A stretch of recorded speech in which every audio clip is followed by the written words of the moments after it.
Bow pose, or Dhanurasana, gets its name from bow, like a bow and arrow, because of the dynamics of reaching back, catching the feet, and then kicking back into the hand. So it's almost like that bow feeling, that tension that we use to leverage the back bend. Oftentimes when teaching bow, I will start with the instruction of locust pose first, and I may keep locust pose as an option for those who don't feel like going into the more intense back bend of bow pose, Dhanurasana. So it's another belly down back bend. We're starting with glutes slightly engaged to ground the hips. It is still an internal rotation pose. So the inner thighs roll upward, the outer thighs turn slightly downward. Knees bend in order to reach back and catch the feet. And as part of that, a lot of the time people will take their knees wide in order to catch the feet. Bring it back to the internal rotation. Walk the knees to about hips width distance. And again, think about turning the inner thighs upward. Tone through the front of the core. Even though you're belly down, lift through the low belly, lift through Uddiyana Bandha.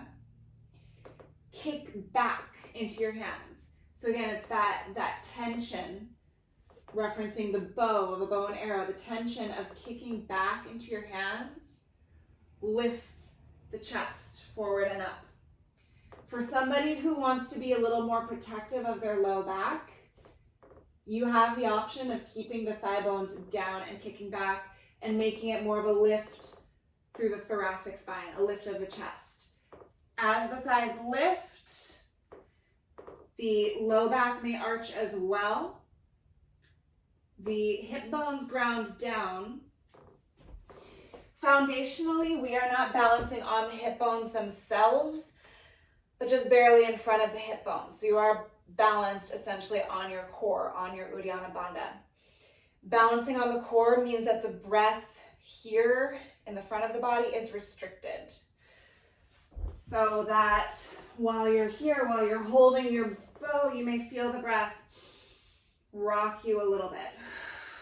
Minimize the rocking. And see if you can also feel the breath lengthening sides of the waist, lengthening laterally into the ribs. And while your core is grounded, while that's essentially the thing you are balancing on, there is still the intention of keeping Uddiyana Bandha strong and engaged, just so that we support, we don't overarch into the lumbar spine.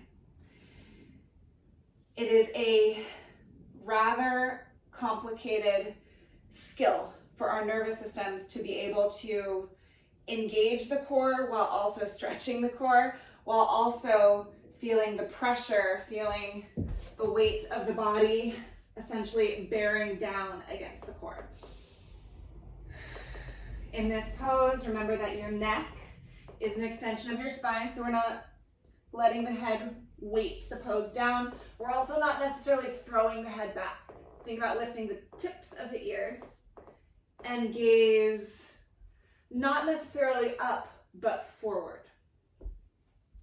A couple considerations for arms and shoulders. So as you reach back to catch your feet, it's a big external rotation. And then you can choose, just like we would with a standing bow pose or a dancer's pose, which we have not talked about yet, but standing bow, aka dancer's pose, there will be a choice as to how you grab the foot. The same thing is true with this bow. So as seen in your manual, and what we usually see is thumbs down, catching the outsides of the feet, and then drawing the shoulders back, chest forward. You can also catch from the inside of the feet, flip the palms to face out. Again, it's an external rotation of the shoulders, shoulders back, catching inside of the feet and then kicking back creates more of a stretch across the pectoral muscles and biceps. So that little switch, just the direction of the hands, the direction of the clasp, will change to a large extent what you feel in the chest, shoulders, arms, biceps. As we kick, especially as the inner thighs lift, it is tempting to take the knees wide and to start to lose our strong internal rotation. And the reason for that is directionally, our brains are trying to get the foot and the leg up. Kicking straight back, keeping everything narrowed into this internal rotation means that in order to get the leg up, we have to go into a deeper back bend. If the knee starts to come out wide, you may get the foot high, but it's not so much a back bend, it starts to become almost like a side bend. So when you practice this pose, if you want to play with reinforcing your internal rotation, you may, again, clamp the inner thighs around the block.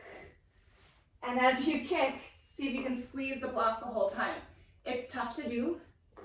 It means that you may not kick as high, but it also means that you're likely to feel more of the Mula Bandha engagement, pelvic floor lift.